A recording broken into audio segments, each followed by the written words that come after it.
Hello friends, कैसे हैं आप सभी। उम्मीद है बहुत अच्छे होंगे और आपकी पढ़ाई चल रही होगी। ठीक है।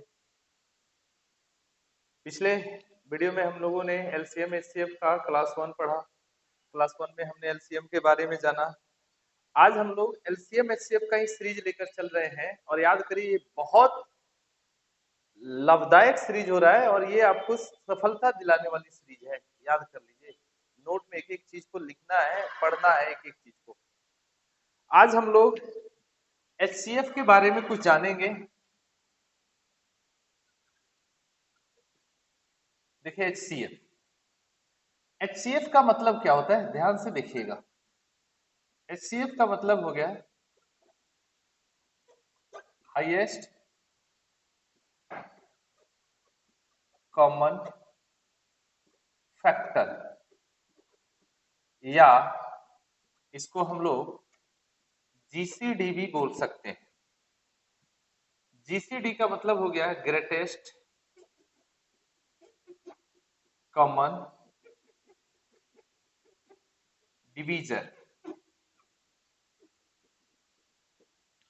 हाईएस्ट कॉमन फैक्टर या ग्रेटेस्ट कॉमन डिवीजन। हाईएस्ट या ग्रेटेस्ट का मतलब सबसे बड़ा, अधिकतम होता है, ये तो मालूम है। कमन का अर्थ होता है उभयनिष्ठ। कमन का अर्थ क्या होता है? उभयनिष्ठ। हम लोगों ने कल भी सीखा था। इसमें जो भी इंपॉर्टेंट है वो है फैक्टर या डिवीजर। और फैक्टर या डिवीजर को हम लोग बोलेंगे गुणनखंड या विभाजक या अपवर्तक। गुणनखंड, विभाजक या अपवर्तक। क्लियर है? अब देखिए गुणनखंड क्या है। तो वे सारी संख्याएं जो एक पर्टिकुलर नंबर को बहुत सारी संख्याएं जो विभाजित करती है, वे सारी संख्याएं उस संख्या का, उस पर्टिकुलर नंबर का फैक्टर कहलाएंगी। जैसे हम आपसे कहेंगे फैक्टर ऑफ 8, 8। 8 का गुणनखंड कौन कौन है? गुणनखंड का मतलब हो गया जो 8 को काट सकता है। तो आप क्या कहिएगा? 1 है, 2 है, 4 है और 8 है। ये सब 8 का गुणनखंड है। अरे बोलिए हाँ या ना। जैसे हम आपसे कहें फैक्टर ऑफ फैक्टर ऑफ 12, 12 का गुणनखंड कौन कौन है? आपका जवाब होगा 12 किस कौन कौन संख्या से कटेगा? तो 1 से, 2 से, 3 से, 4 से, 6 से और 12 से। ये सारी संख्याएं 12 का गुणनखंड है। बोले हाँ या ना। तो हमने क्या सीखा? अब देखिएगा, हमने क्या सीखा कि 8 का अगर फैक्टर की बात हो तो जो भी 8 को काटेगा वो सब 8 का फैक्टर होगा। 12 के फैक्टर की बात हो तो 12 का जो भी काट दे वो सब 12 का फैक्टर होगा। जैसे 1, 2, 3, 4, 6 या 12। क्लियर हो गया?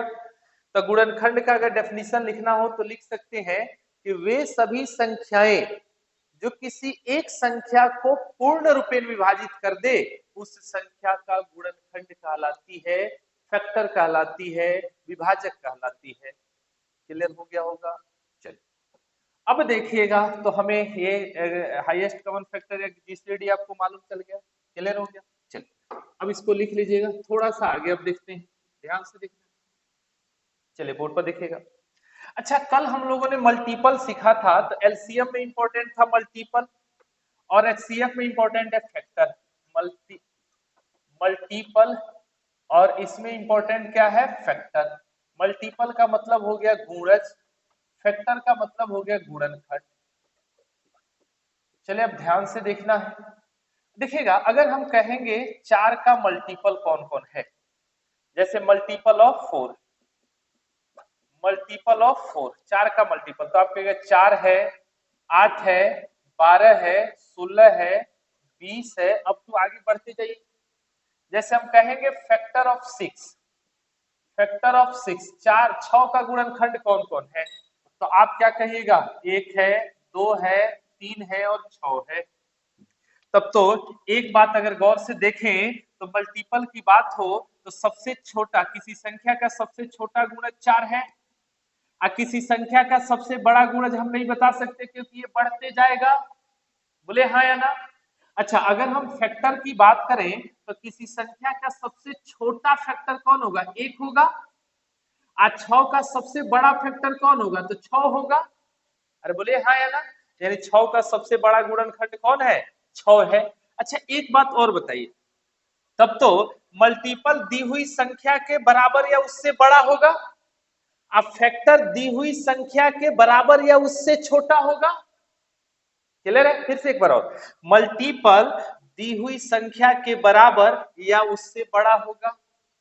फैक्टर दी हुई संख्या के बराबर या उससे छोटा होगा। बोले हाँ या ना।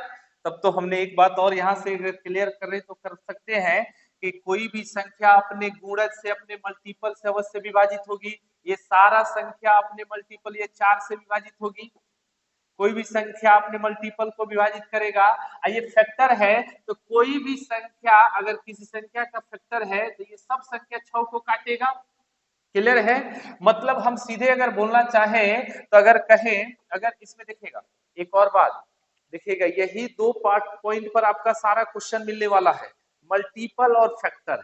अब इसमें थोड़ा सा डिफरेंट होता है और उस डिफरेंट से क्वेश्चन का लैंग्वेज से बदल जाता है क्वेश्चन। अब स्टूडेंट को समझ नहीं आता है कि ये क्वेश्चन एक्चुअली में एलसीएम का है कि एक्चुअली में ये क्वेश्चन एचसीएफ का है। वहां स्टूडेंट को परेशानी हो जाती है।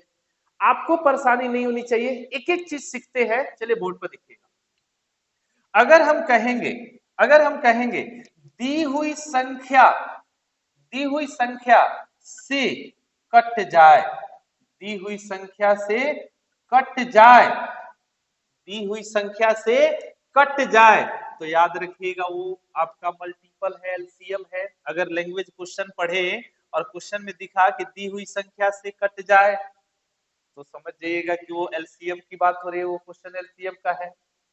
अगर दे दे दी हुई संख्या, दी हुई संख्या को काट दे, दी हुई संख्या को क्या कर दे? काट दे।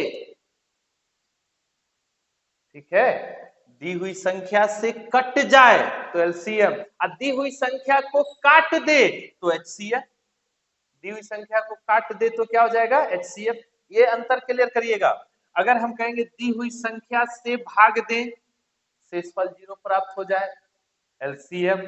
दी हुई संख्या में भाग दे और शेषफल 0 प्राप्त हो तो एचसीएफ। दी हुई संख्या में भाग दे और शेषफल 0 प्राप्त हो गया तो क्या है? एचसीएफ है। दी हुई संख्या से भाग दे रहे हैं और शेषफल 0 प्राप्त हो रहा है तो समझ जाइए कि वो क्या है? एलसीएम है।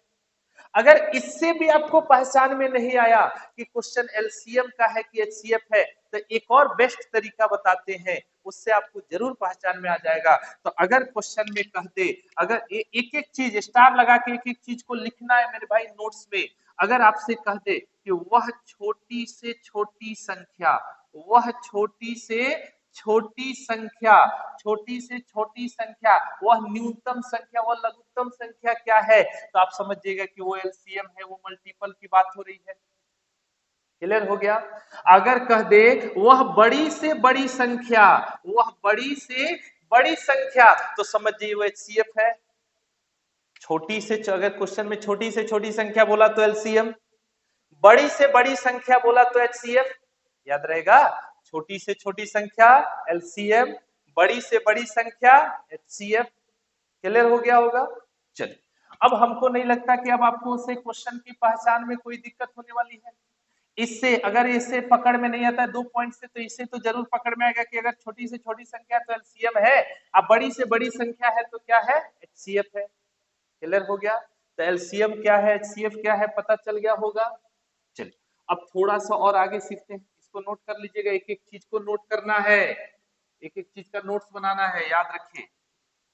चलिए, अब देखिएगा। अच्छा, अगर हम कहेंगे, हमने यहाँ पर देखा कि 12 का 8 का सबसे छोटा गुणनखंड तो 1 है, सबसे बड़ा गुणनखंड 12 है, सॉरी 8 है।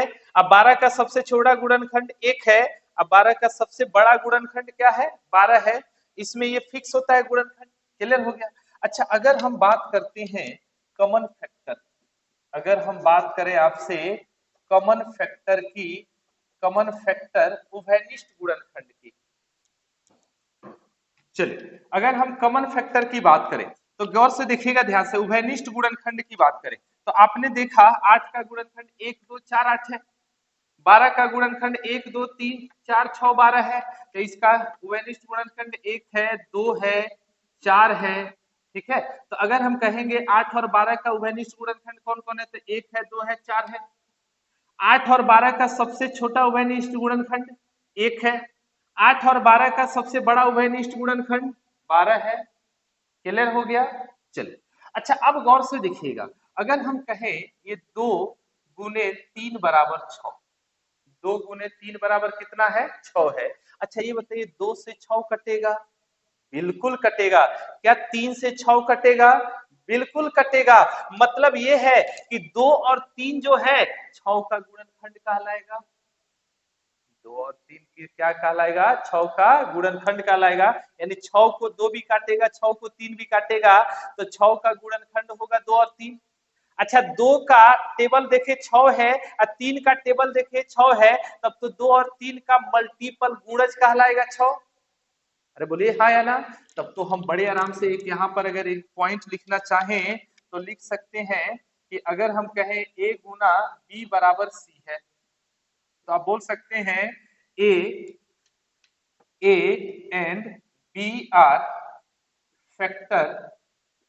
factor of c and c is multiple of a and b।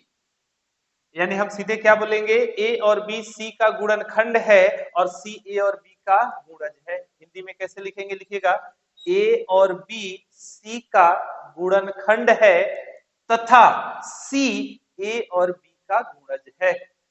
ए और बी सी का गुणनखंड है तथा सी ए और बी का गुणज है। इसका यूज हम लोग करेंगे आगे, हम सिखाएंगे कैसे यूज करना है। क्लियर है।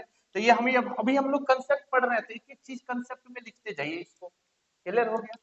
चलिए अब देखिएगा ध्यान से, इतना लिख लीजिए। चलिए अच्छा एक बात बताइए, क्या आपको HCF निकालने आता है? अरे बोलिए हाँ या ना। चलिए देखते हैं। अच्छा ये बताइए 36 है और ये 60 है, इसका HCF बताना है। क्लियर है, HCF बताना है। तो आप बताइए ना, बच्चा में भाग विधि द्वारा HCF निकाले होंगे? अरे बोलिए हाँ या ना। भाग विधि द्वारा HCF निकाले होंगे। तो जैसे हम कहेंगे अब क्या करेंगे, तो हम छोटे वाले से बड़े वाले में भाग देते हैं। तो 36 से भाग देंगे किस में, 60 में। ठीक है, तो भाग दीजिए 36, एक बार भाग लगेगा 36, ये 24 शेष बचेगा। अब ये शेष भाजक बन जाएगा इस 36 के लिए, तो 36 में इस 24 से भाग देंगे तो एक बार भाग लगेगा 24, 12 आएगा शेष। अब 12 भाजक बन जाएगा इस 24 के लिए, तो 24 में 12 दूना 24 कट जाएगा, यानी यही जो भाजक है वही आपका HCF हो गया, यानी इसका HCF 12 होगा। क्लियर हो गया। लेकिन हम कहेंगे कि मेरे भाई ये काम तो आप बचपन में करते थे, बचपन में ऐसे भाग दे दे के आप HCF निकालते थे। आप जब बच्चे थे, क्या अभी भी आप बच्चे हैं? और ऐसे बनाने लगे ना तो लगेगा कि फीलिंग आ रही है बच्चों वाली। अरे बोलिए हाँ या ना। तो ये काम नहीं करना है। देखिए करना क्या है, आपको करना क्या, ध्यान से देखिए। ये 36 और 60 का हमें HCF निकालना है ना। आप क्या करें, इसका एलसीएम निकालिए। 36 और 60 का आप एलसीएम निकालिए। तो आप एलसीएम निकालिए, तो आप देखिए जब एलसीएम निकालते हैं, अब देखिए एलसीएम निकालना कैसे है। आपको करना क्या है ना, इससे मैक्सिमम बाहर करना है। मैक्सिमम जितना हो सके उतना बाहर करिए। तो आप कहेगा 12 मैक्सिमम बाहर हो सकता है, यहाँ 3 बचेगा, यहाँ 5 बचेगा, यहाँ 3 बच गया और यहाँ 5 बच गया। क्या 3 और 5 से, ये दोनों अंक से समान अंक मैक्सिमम बाहर हुआ। क्या अब 3 और 5 से कोई समान अंक मैक्सिमम बाहर होगा? आपका जवाब होगा नहीं होगा। अगर समान अंक बाहर हो जाए तो कर लीजिए, तो आप कहिएगा 1 होगा, तो 1 से तो कोई फर्क पड़ेगा नहीं। तो जितना समान अंक मैक्सिमम बाहर हुआ ना, वही HCF हो गया, यानी आपका HCF हो गया 12। क्लियर है। चल अब देखिएगा ध्यान से, अब कहिएगा आपसे कि आपको तो पता चल गया मैक्सिमम बाहर निकाले, अगर हम मैक्सिमम दूसरा नंबर निकाल लेते तब। चलिए कोई बात नहीं, जैसे हम कहेंगे ये 40 है, 50 है और ये 70 है, 3 गो नंबर है। अब इससे हम कहेंगे कि आप इसका HCF बताइए। तो हमने क्या कहा, इसका HCF बताना है। इसका क्या बताना है, HCF। तो हम कहेंगे आप इसका एलसीएम निकालिए। क्या निकालना है? एलसीएम। और एलसीएम कैसे? तो आप मैक्सिमम बाहर करिए, इससे मैक्सिमम बाहर। तो आपको मान लेते हैं कि इससे मैक्सिमम 10 बाहर हो सकता था, आपको 10 नहीं आ रहा है, आपको लग रहा है कि हम इससे 5 ही बाहर कर सकते हैं। कोई बात नहीं, आप 5 बाहर करिए। 5 बाहर कर लिए तो यहाँ 8 बचेगा, 8 पच्चे 40, ये 10 पच्चे 50 और ये 14 पच्चे 70 बचेगा। अच्छा अब बताइए, क्या 8, 10 और 14 से कोई समान अंक मैक्सिमम बाहर हो सकता है? आप कहिएगा हाँ होगा। क्या होगा? तो 2 होगा। तो 2 होगा तो यहाँ 4 बचेगा, यहाँ 5 बचेगा, यहाँ 7 बचेगा। क्या 4, 5 और 7 से कोई समान अंक मैक्सिमम बाहर होगा? आपका जवाब होगा तो नहीं होगा। जब नहीं होगा तो जितना आपने बाहर किया उसी वही आपका एचसीएफ बन गया, यानी एचसीएफ हो जाएगा 5 गुने 2 10 हो जाएगा। क्लियर हो गया? समझ में आ गया होगा? ठीक है। चल अब देखिएगा, जैसे हम कह दें ये 6 है, ये 8 है और ये 15 है, इसका एचसीएफ क्या होगा? तो इससे मैक्सिमम कितना? तो 6 से 8 से 6 और 15 से तो 3 बाहर कर लेते, 6 और 8 से 2 बाहर कर लेते, लेकिन क्या तीनों से एक समान अंक कोई बाहर होगा? तो आप कहिएगा एक के अलावा और कोई नहीं होगा, तो इसका एचसीएफ 1 हो जाएगा। अरे बात समझ में आ रही है? तो जितना आप मैक्सिमम बाहर कर लीजिए वही आपका एचसीएफ है। तो अब उम्मीद है कि आपको एचसीएफ निकालने आ जाएगा। क्लियर हो गया? अब देखिए कुछ इस पर के क्वेश्चन को हम लोग लेते हैं, ध्यान से देखना। चल अब जैसे हम कहेंगे, क्वेश्चन है एचसीएफ ऑफ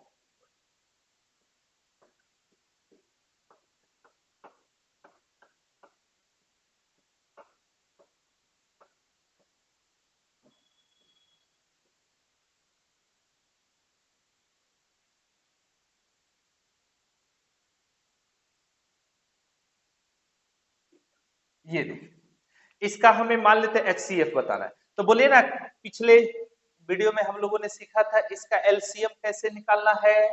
बोलिए, तो अगर हमें इसका एलसीएम निकालना होता, बोर्ड पर देखिए, अगर हमें इसका एलसीएम निकालना होता, तो एलसीएम निकालना होता तो हम सीधे देखते कि देखिए, तो आप अगर गौर से देखें तो सबका बेस समान है, सबका बेस क्या है? समान है। तो आप देखिए पावर किसका सबसे बड़ा है? तो जिसका पावर, किसका पावर? तो ये 2 का पावर 9 सबसे बड़ा है, तो ये 2 का पावर 9 इसका एलसीएम हो गया, इसका एलसीएम हो गया। कल हम लोगों ने पिछले वीडियो में हमने सीखा था एलसीएम कैसे निकालना था।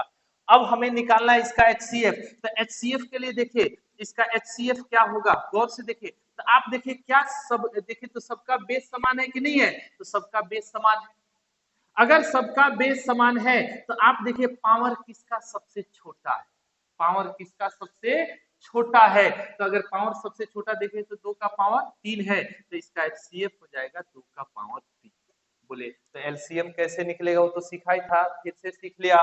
और एचसीएफ कैसे निकला पता चल गया, हमें सबसे छोटा वाला देखना था। क्लियर हो गया? तो ये क्वेश्चन देख लीजिए। क्लियर हो गया? अब इसी क्वेश्चन में हम थोड़ा सा और बदलाव करते हैं, ध्यान से देखिए। अगर हम एक एक्स्ट्रा अलग से क्वेश्चन ले ले, अगर हम इस यही क्वेश्चन है लेकिन इसका पावर सबका निगेटिव, अब इसका पावर सबका, ये दूसरा क्वेश्चन हो गया, इसका पावर सबका क्या है? निगेटिव है। तो जब पावर निगेटिव है और हमें इसका एचसीएफ बताना है, तो आप गौर से देखिए कि सबका बेस तो समान है। अरे बोलिए हाँ है ना? तो अगर अब सबका बेस समान है तो देखिए पावर देखने में सबसे बड़ा कौन है? देखने में सबसे बड़ा, तो देखने में सबसे बड़ा 2 का पावर -9 है। अरे बोलिए हाँ या ना? तो जो देखने में बड़ा है वही आपका एचसीएफ हो जाएगा। याद रखिए वैल्यू में सबसे छोटा है, देखने में बड़ा लग रहा है लेकिन वैल्यू में सबसे क्या है? छोटा है, तो इसका एचसीएफ हो जाएगा। चलिए एक और क्वेश्चन लेते हैं, ध्यान से देखिएगा। कहेंगे एचसीएफ ऑफ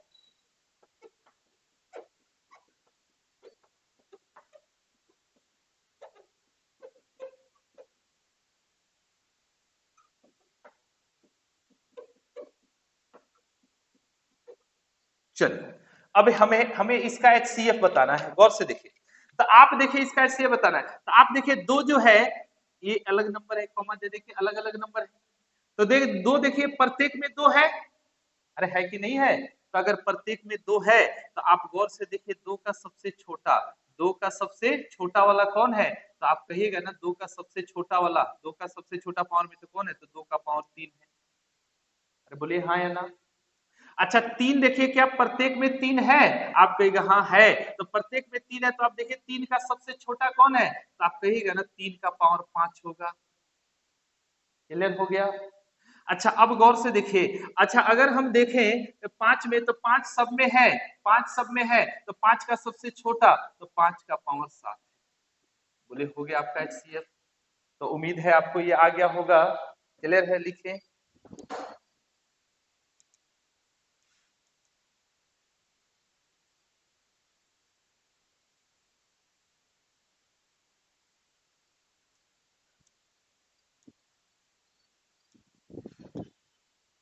चले, क्लियर हो गया? चल अब देखिएगा एक अलग क्वेश्चन लेते हैं। अगर इसी में सेम में क्वेश्चन में अगर हम यहाँ सबका पावर निगेटिव कर दें, अब ये दूसरा क्वेश्चन बन गया, सबका पावर निगेटिव कर दें और बोले कि इसका HCF बताइए। तो आप देखिए ये सब में 2 होना चाहिए, तो सब में 2 है, तो देखने में सबसे बड़ा पावर में सबसे बड़ा कौन है? तो आप कहेगा ना 2 का पावर -7 है, पावर में सबसे बड़ा है लेकिन वैल्यू में सबसे छोटा है। 3 है तो 3 सब में होना चाहिए, और 3 का सबसे छोटा पावर में कौन है? तो आप कहिएगा 3 का पावर -5 है लेकिन वैल्यू में सबसे छोटा है, 3 का पावर में देखने में बड़ा। 7 देखिए तो 7 सब में है, सॉरी 5 का देखें तो 5 सब में है, तो 5 का देखने में पावर बड़ा, तो 5 का पावर -9 वैल्यू में भले सबसे छोटा है। तो ये आपका आंसर हो गया। क्लियर हो गया? बोले उम्मीद है आ गया होगा, कोई दिक्कत? चलिए इस तरह का क्वेश्चन अब आपसे बन जाएगा। एक और क्वेश्चन लेते हैं, ध्यान से देखिएगा, ध्यान से देखिएगा। जैसे हम कहेंगे HCF ऑफ 2 का पावर 3, 3 का पावर 5, 5 का पावर 2 है, 2 का पावर 6 है, 3 का पावर 5 है, 3 का पावर 4 है, 7 का पावर 2 है, फिर है 2 का पावर 5 है, 3 का पावर 7 है, 5 का पावर 8 है, 7 का पावर 2 है। ये हमने क्वेश्चन देखा, ठीक है। चलिए अब गौर से देखिएगा, अगर हम इसके HCF की बात करते हैं, ठीक है। अच्छा ये देखिए 2 इसमें भी है, 2 इसमें भी है, 2 इसमें, तो 2 सब में होना चाहिए, और उसका सबसे छोटा, तो 2 का सबसे छोटा वैल्यू पावर में देख लीजिए तो 2 का पावर 3 है। क्लियर हो गया? चलिए अच्छा ये देखिए 3 इसमें भी है, इसमें भी है और इसमें भी, तो 3 सब में है, तो 3 का सबसे छोटा वाला वैल्यू, तो आप कहिएगा 3 का पावर 4 है। क्लियर हो गया? अच्छा 5 इसमें है, इसमें 5 नहीं है, इसमें 5 है। अब देखिए हर जगह 5 दिख रहा है और एक जगह नहीं दिखा, या हर जगह नहीं दिखे एक जगह दिखे, किसी दोनों स्थिति में आपको शामिल नहीं करना है। HCF में शामिल करने के लिए प्रत्येक जगह दिखना चाहिए, याद रहे। HCF में शामिल करने के लिए प्रत्येक जगह दिखेगा तभी वो HCF में शामिल होगा, अन्यथा शामिल नहीं होगा। तो आप बताइए क्या 5 एक जगह नहीं है तो क्या शामिल करेंगे? नहीं करेंगे। 7 इसमें है और इसमें नहीं है, तो हम 7 को भी शामिल नहीं करेंगे, मतलब आपका HCF यही हो जाएगा। क्लियर हो गया? उम्मीद है अब इस तरह का क्वेश्चन आ जाए तो बन जाएगा, कोई दिक्कत? चलिए अब देखिएगा ध्यान से, अब कुछ नोट्स है उसको हम लोग देखते। जैसे हम कहेंगे, देखिएगा ध्यान से, सबसे पहले हम आपको कहेंगे, अच्छा एक बात आप हमें बताइए, क्या आपको गौर से देखिएगा, गौर से देखिएगा, अगर हम एक बात बोलते हैं को प्राइम पेयर, को प्राइम पेयर ये क्या है इसको समझिएगा, यानी सह अभाज्य युग्म, सह अभाज्य युग्म। तो देखिएगा सह अभाज्य युग्म किसे बोलेंगे? तो देखिएगा संख्याओं का ऐसा जोड़ा, संख्या ऐसी संख्याएं, 2 हो जाए, 3 हो जाए, 4 हो जाए, संख्याओं का ऐसा जोड़ा जिनका HCF 1 हो, जिनका उभयनिष्ठ गुणनखंड 1 हो, उसके अलावा दूसरा कोई नंबर हो नहीं हो, वो प्राइम पेयर कहलाएगा। जैसे 3 और ये 8 को देख लीजिए, तो हम कहेंगे 3 का गुणनखंड 1 और 3 है, 8 का गुणनखंड 1 है, 2 है, 4 है और 8 है। क्या एक के अलावा और कोई नंबर है जो दोनों में उपस्थित है? आप कहेगा नहीं है, तो 3 और 8 आपका को प्राइम हो गया। जैसे 5 और 7 हो गया, 9 और 11 हो गया, 7 और 10 हो गया, ये सब आपका को प्राइम कहलाएगा। तो को प्राइम क्या है आपको समझ में आ गया होगा, क्लियर है। अब देखिएगा ध्यान से, अच्छा अगर ये 3 और 8 आपका को प्राइम है तो अगर हम कहेंगे इसका एलसीएम क्या होगा बताइए, तो आप कहिएगा इसका एलसीएम तो सीधे 24 हो जाएगा। अगर हम इसका HCF बोले क्या होगा तो आप कहेंगे इससे मैक्सिमम बाहर कितना, तो मैक्सिमम बाहर एक ही तो होगा, तो इसका HCF 1 हो जाएगा, क्लियर है। तो हम आपसे कहेंगे, अब कहेंगे ध्यान से देखिएगा, कहेंगे आपसे कि दो दो सह अभाज्य अभाज्य सह अभाज्य संख्याओं का एलसीएम, तो आप कहेगा उन संख्याओं का गुणनफल, उन संख्याओं का गुणनफल। बोलिए, तो अगर हम कहेंगे असहभाज्य दो असहभाज्य संख्याओं का एलसीएम क्या होगा, तो उन संख्याओं का गुणनफल हो जाएगा, देखिए 8 3 का 24। अगर हम कहते हैं कि दो सह अभाज्य संख्याओं का HCF क्या होगा, आप कहिएगा ऑलवेज 1 होगा, हमेशा 1 होगा, क्लियर है। यानी HCF ऑफ 2 को प्राइम नंबर, LCM ऑफ 2 को प्राइम नंबर, क्लियर हो गया। चल अब देखिएगा एक अगला नोट देखिएगा ध्यान से, अगर हम कहेंगे आपसे भिन्न का एलसीएम, भिन्न का एलसीएम क्या होगा, यानी कि एलसीएम ऑफ फ्रैक्शन, भिन्न का एलसीएम क्या होगा। चलिए अब गौर से देखना है, जैसे हम एक क्वेश्चन दे दे आपको, ये देखिएगा ये 2/5 है, 4/15 है और ये 8/25 है, क्लियर हो गया। अब इसका एलसीएम क्या होगा, तो आप देखिए इसका अंश में क्या है, तो अंश में कहिएगा 2 है, 4 है, 8 है, ये सब अंश कहलाएगा, ये नीचे वाला हर कहलाता है, यानी ये न्यूमरेटर है और ये डिनोमिनेटर है। तो अगर आपको भिन्न का एलसीएम निकालना है ना, तो आपको करना है अंश का एलसीएम बट्टे में हर का एचसीएफ, यानी अंश हो गया न्यूमरेटर और हर हो गया डिनोमिनेटर। तो अगर हम इसके एलसीएम की बात करें तो अंश का एलसीएम 2 4 8 का एलसीएम तो आप कहेगा 8 होगा, 5 15 25 का एचसीएफ, तो इससे मैक्सिमम 5 बाहर होगा, तो इसका एलसीएम 8/5 हो जाएगा, क्लियर हो गया। अगर हम यहीं पर बोलते हैं आपसे क्वेश्चन एक और नोट कहे कि भिन्न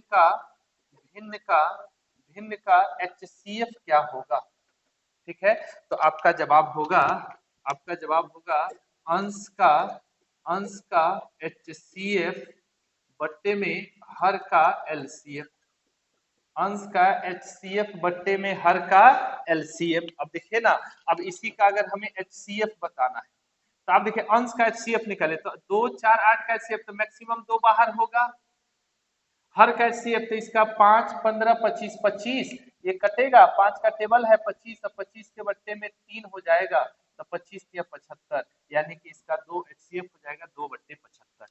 तो भिन्न का एलसीएम और एचसीएफ निकालने आ जाएगा, फ्रैक्शन का एलसीएम और एचसीएफ निकालने आ जाएगा। यानी अगर एलसीएम निकालना है तो अंश वाले का एलसीएम जो निकालना है, अगर एलसीएम निकालना है तो अंश में एलसीएम, एचसीएफ निकालना है तो अंश में एचसीएफ, अगर अंश में एलसीएम निकाल रहे हैं तो हर में एचसीएफ, अंश में एचसीएफ निकाल रहे हैं तो हर में एचसीएफ, क्लियर हो गया होगा, कोई दिक्कत नहीं। चलिए अब कुछ और नोट लेते हैं, ध्यान से देखिए, जैसे हम कहेंगे किसी दो संख्याओं का गुणनफल, किसी दो संख्याओं का गुणनफल क्या होगा, तो आप कहिएगा उन संख्याओं का एलसीएम गुना उन दोनों संख्याओं का एचसीएफ। जैसे देखिए किसी भी दो संख्याओं का गुणनफल उन संख्याओं का एलसीएम गुना एचसीएफ। जैसे हम कहते हैं कि ये 5 और 15 लेते हैं 2 नंबर, तो अगर हम कहेंगे कि इसका एलसीएम क्या होगा, तो आप कहिएगा ना इसका एलसीएम 15 होगा, अगर हम कहेंगे इसका HCF क्या होगा, आप कहेगा ना इसका HCF 5 होगा। अच्छा, अगर इन दोनों संख्या के गुणनफल की बात करें तो 15 पच्चे कितना होगा, 75। अगर इसके LCM और HCF के गुणनफल की बात करें तो 15 पच्चे कितना होगा, 75। तो देखिए इन दोनों संख्याओं का गुणनफल इन दोनों संख्याओं के LCM और HCF के गुणनफल के बराबर है कि नहीं है। तो याद रखना है, किसी भी दो संख्याओं का गुणनफल क्या होगा, तो उन संख्याओं का LCM गुना HCF। अब इस पर क्वेश्चन बोल देगा कि दो संख्याओं में एक संख्या कोई दे देगा, उनका LCM और HCF दे देगा और बोलेगा दूसरी संख्या क्या है, या दो संख्या दे देगा LCM दे देगा, बोलेगा उसका HCF क्या होगा। ऐसे कुछ भी क्वेश्चन पूछ सकता है। क्लियर हो गया। चलिए एक और पॉइंट है उसको समझिएगा, उम्मीद है ऊपर वाला लिख लिए होंगे, तो नहीं लिखे होंगे तो रोक के लिख लीजिएगा। चलिए एक और पॉइंट है, देखिएगा अगर हम आपसे कहेंगे n संख्याओं का गुणनफल, n संख्याओं का गुणनफल, तो आपका जवाब क्या होगा, LCM Guna HCF of each pair का पावर n-1, यानी प्रत्येक युग्म का HCF, प्रत्येक युग्म का HCF। तो देखिएगा n संख्याओं का गुणनफल, जैसे देखिएगा, अब ध्यान से देखिए, इसको लिख लीजिएगा। एक नंबर लेते हैं हम, जैसे हम कहेंगे ये 40 है, 50 है और ये 70 है। तो सबसे पहले तो हम ये बात जानते हैं प्रत्येक युग्म का HCF क्या है। युग्म यानी पेयर। सबसे पहले हम सीखते हैं पेयर बनेगा कैसे। तो देखिएगा पेयर कैसे बनेगा, तो एक पेयर बनेगा आपका 40 का 50 के साथ, एक पेयर बनेगा 50 का 70 के साथ, और एक पेयर बनेगा 40 का 70 के साथ। अब प्रत्येक युग्म का HCF, तो प्रत्येक पेयर का HCF, तो 40 और पेयर 50 एक पेयर बन रहा है तो इसका HCF 10 होगा। 50 और 70 का एक पेयर बन रहा है तो इसका HCF 10 होगा। 40 और 70 का पेयर बन रहा है तो इसका HCF कितना होगा, 10 होगा। अरे बोलिए हाँ या ना। तो हमने कहा n संख्याओं का गुणनफल, तो इसको गुना करते हैं तो 40 गुने 50 गुने 70 बराबर, इसका LCM हमें मालूम नहीं है। अब प्रत्येक युग्म का HCF, तो प्रत्येक युग्म का HCF कितना है, 10 है, का पावर n-1, n का मतलब हो गया n संख्याओं का गुणनफल। तो कितने संख्याओं का गुणनफल है, तो 3 संख्याओं का गुणनफल है, तो पावर 3-1। अब इसको गुना करें, 5 चौका 20, 7 दूना 14, 140 पर 3 जीरो लगा दीजिए, बराबर LCM गुना, ये 3 में से 1 गया 2, तो 10 का पावर 2 का मतलब 100, आइए 100 से 2 जीरो खत्म, तो यहाँ बचेगा LCM बराबर 1400। बोले समझ में आ गया होगा। ठीक है, तो कैसे इस पर का क्वेश्चन आता है और कैसे पूछा जाएगा पता चलेगा। आगे क्वेश्चन और हम लोग लेंगे लैंग्वेज वाला, तो उस पर भी हम लोग काम करेंगे। तो ये हमने HCF का LCM का मिक्स्ड टाइप में हमने कंसेप्ट पढ़ा। अभी हम लोग को और भी कंसेप्ट पढ़ना है, रेशियो बेस्ड LCM HCF का कंसेप्ट पढ़ना है, तो हम लोग आगे पढ़ेंगे, वो बहुत इंपॉर्टेंट होता है, तो हम लोग पढ़ेंगे। लेकिन इससे पहले हम इस पर आधारित क्वेश्चन ले लेंगे, क्वेश्चन लैंग्वेज वाला क्वेश्चन हम लोग पढ़ लेते हैं, उसके बाद उस पर हम लोग फिर आएंगे। ठीक है, तो आपको एक एक चीज का नोट्स बनानी है प्रॉपर, साथ के साथ रिवाइज करना है। अगले अगले वीडियो में जब हम लोग क्वेश्चन पे काम कर रहे होंगे, जब क्वेश्चन देंगे तो आपको बनाना है, कोशिश करना है कि आपसे बन रहा है कि नहीं, और देखिएगा आपसे बनेगा। क्लियर है, बनेगा। हम लोग लैंग्वेज वाला क्वेश्चन लेंगे और आपसे बनेगा। ठीक है, तो उम्मीद है अगर आपको ये वीडियो अच्छा लग रहा है तो वीडियो को लाइक कौन करेगा, लाइक करिए, और साथ के साथ कमेंट में लिखिए कि आपको और क्या क्या चीजें इसमें क्या अच्छा लगा क्या नहीं अच्छा लगा। ठीक है, साथ के साथ वीडियो को चैनल को सब्सक्राइब करें मेरे भाई, अपना सपोर्ट दिखाएं, तभी तो मेरा भी मन लगेगा आपको कि डेली हम एक वीडियो आपके लिए बनाएं, ताकि मेरे भाई मेरा सपोर्ट कर रहे हैं तो हम आपका सपोर्ट करें। अरे बोलिए हाँ या ना। ठीक है, तो आप सपोर्ट करें और हम आपके लिए तैयार है, पूरे अर्थमेटिक को पढ़ाने के लिए, पूरे एडवांस को पढ़ाएंगे, नंबर सिस्टम सिंप्लीफिकेशन हर एक चीज पढ़ाएंगे, रीजनिंग का हर एक पार्ट पढ़ाएंगे, फ्री ऑफ कॉस्ट होगा। और यूट्यूब पर ऐसा आज तक किसी ने नहीं किया, कंसेप्ट के साथ कोई चैप्टर पढ़ाए ऐसा नहीं होता, सिर्फ क्वेश्चन लेके लोग आते हैं और बस उतना ही पढ़ाते हैं, ये ध्यान रखिएगा। लेकिन हम लोग कंसेप्ट के साथ पढ़ रहे हैं, जैसे क्लास में पढ़ाई होता है वैसे कंसेप्ट के साथ हम लोग पढ़ रहे हैं। तो एक एक चीज को पढ़िए और ताकि सपोर्ट दिखाए कि हमें भी आनंद आए पढ़ाने में। ठीक है, उम्मीद है खुश होंगे, खुश रहिए, मस्त रहिए, स्वस्थ रहिए, खुशहाल रहिए। मिलते हैं फिर अगले वीडियो में। धन्यवाद। नेक्स्ट वीडियो क्वेश्चन का होगा। चलिए।